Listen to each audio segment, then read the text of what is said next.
Hey everyone, and welcome to some more RPG horror stories with DnD Doge. Dungeon Masters are a key factor in a game of Dungeons & Dragons, or any tabletop RPG for that matter. They lead us along a story that we all create together, while making encounters, characters, and so on for the players to interact with, all the while adapting to anything that the players can throw at them.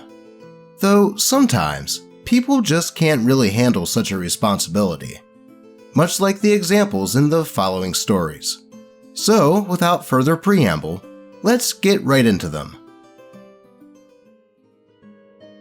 When Your Sandbox is a Giant Cat Box, by Reddit user Keeper Forever.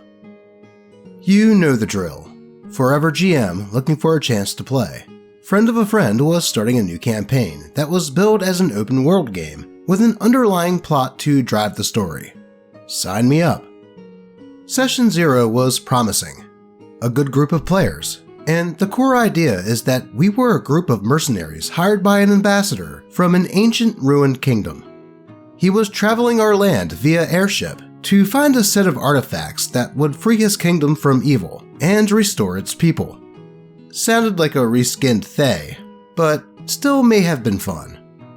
Several sessions in, I realized that the ambassador only knew Jack and shit, and he left Jack at home. The sessions were mostly the DM asking us where we wanted to go, that we could do anything and go in any direction.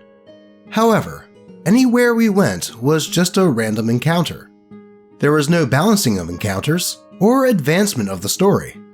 Literally, the DM would make a random roll to determine what we found and say that the dice have spoken. About a third of the places we landed were just empty for added realism, per the DM. Personally, I don't mind a bit of occasional railroading. I get it's not for everyone, but I'd rather hop on the choo-choo than spend half the session arguing about what to do next, especially when there's a 1 in 3 chance that it's a dead end. But we had no direction at all from the DM. There were no clues or hints as to where we might find artifacts or steps toward driving the larger plot. It was simply flying from place to place with a horribly complex downtime system that deserves its own story, and experiencing random encounters. I don't think I've ever been railroaded into doing nothing before. Chatting out of character with my friend, they told me why they are dropping. We are in a giant cat box, and the treasure is finding the occasional turd. So, great, and my cue to drop as well. I have to agree with OP here that this just sounded like a slog to get through.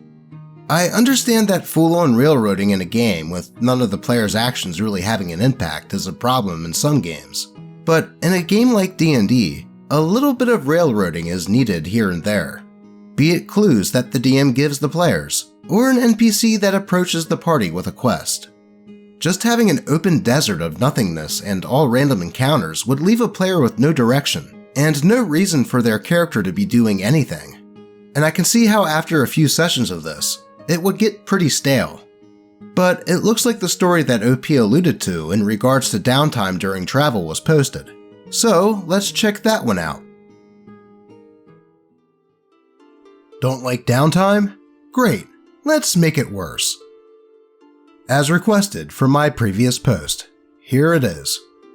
The campaign is centered around us shepherding an ambassador around a large continent via airship, and the DM announces that we will have lots of downtime while traveling. To be honest, I'm not thrilled, as I'm a plot over plod kind of player, and am perfectly happy to Star Wars screen wipe travel if it's not relevant to the story. But to each their own, and it sounded like it might be interesting. Our first trip is going to be 8 days of downtime, and the DM asks what we do.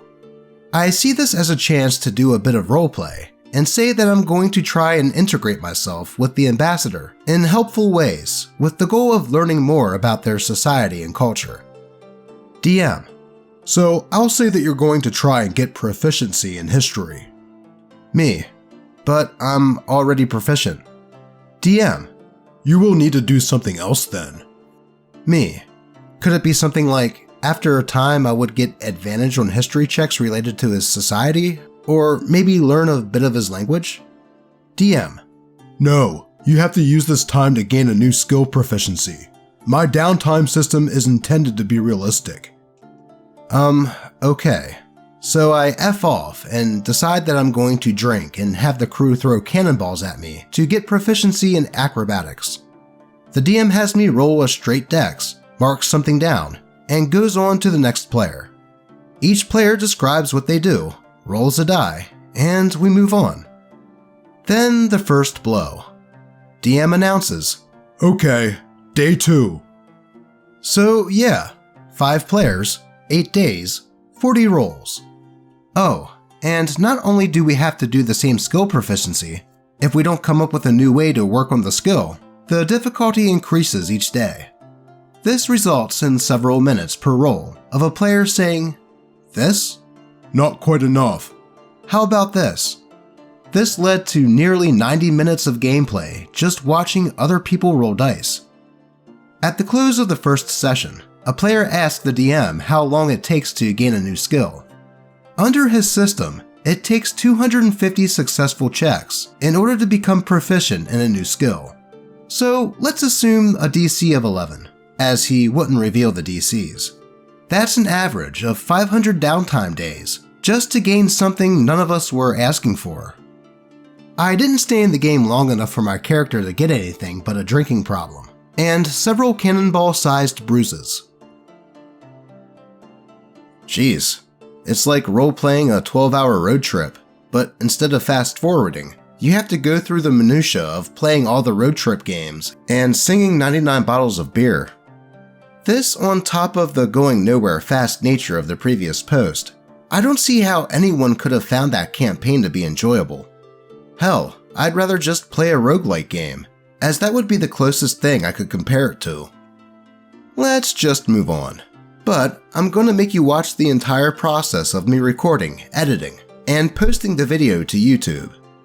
Just kidding. But I will make you look at this kitty.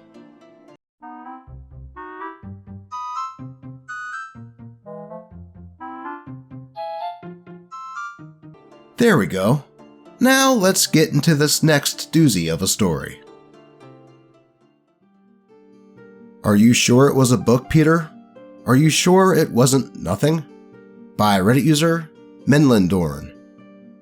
This is my experience with a game that I'd like to say was severely railroaded, except that railroads actually go somewhere. This was more of a narrative prison, with every single questioning of the circumstances met with, "I know all about this. I read a book on it." 3 years back, I decided to try my luck at a pickup game at the local hobby store.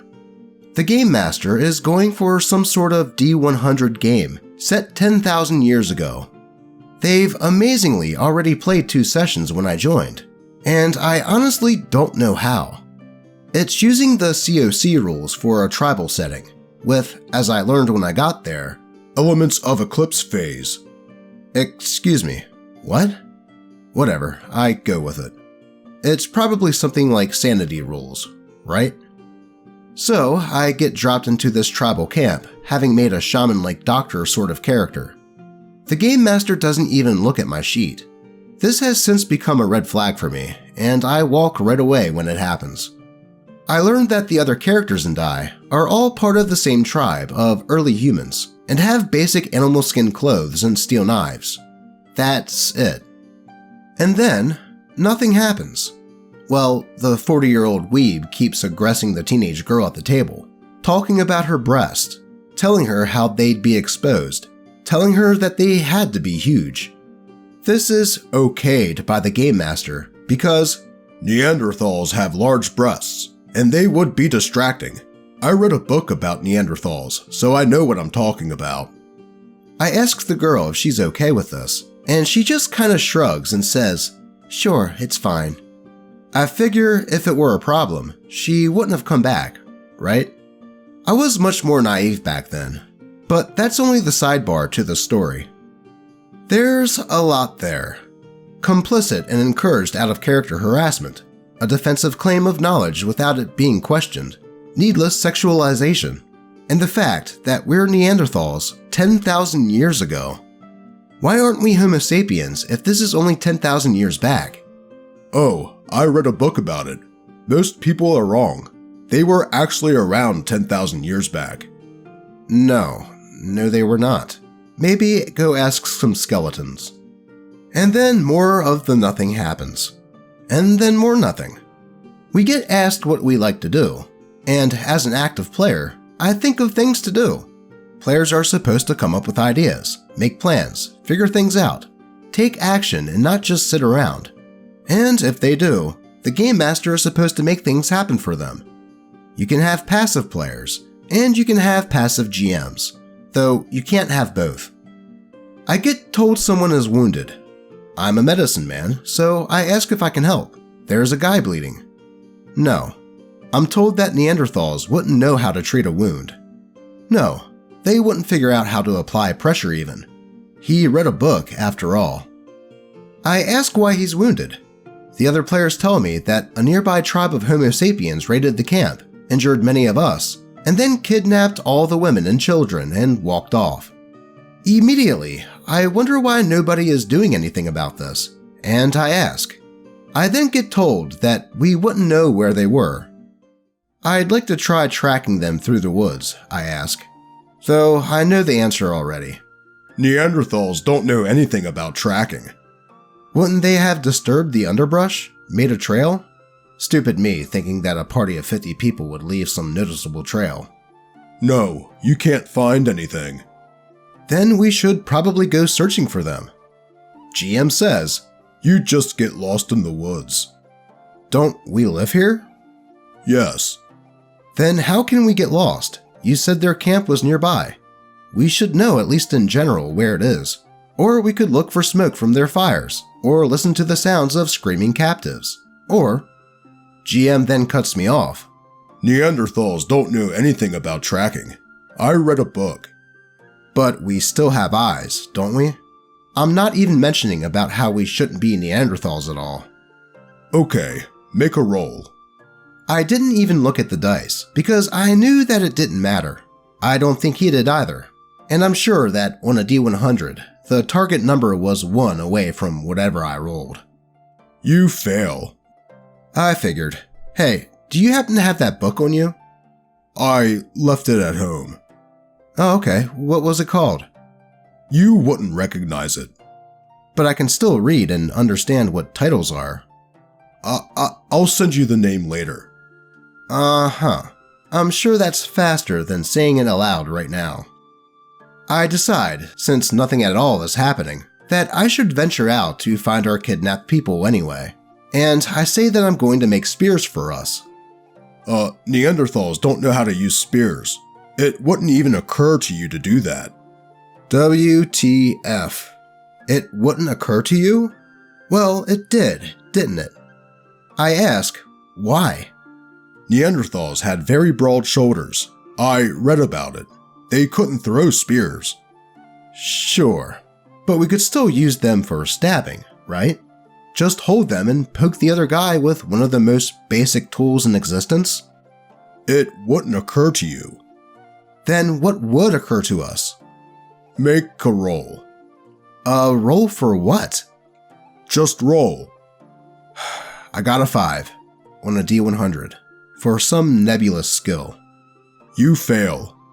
I fail what exactly? Thinking? Let me guess. It wouldn't occur to Neanderthals to think. It's in some book somewhere. Very famous, that book. She lives in Canada. You wouldn't know her. For F's sakes, I'm glad we have this guy who can use this hidden book technology that's been lost to modern humanity for so long. Like Stargates. Those books. And this is besides the point that we have steel knives already. We've got metallurgy on our tech tree mastered, but a sharpened stick is alien technology. I also learn, because I suggest taking a torch into the woods to burn out the other camp, that I also can't make a torch.